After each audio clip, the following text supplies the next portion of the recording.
यार बस आज की फैसला होना जी, आज याद आ रहे हैं मुफ्ती मलिक साहब याद आ रहे हैं हमको।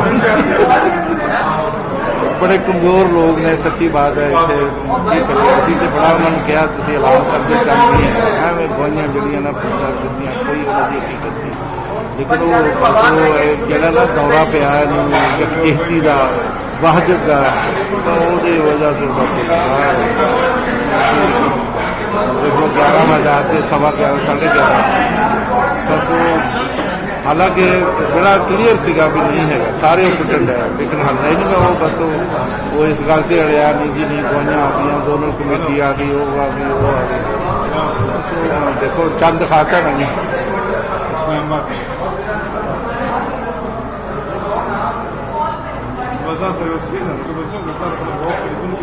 हाँ जी हाँ जी हाँ जी हाँ जी बहुत अफसोस बड़ा एहतजाज किया।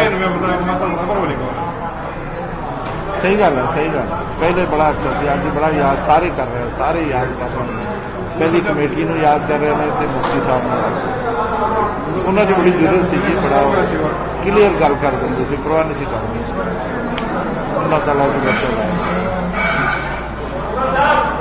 जी जी वो जो लोग याद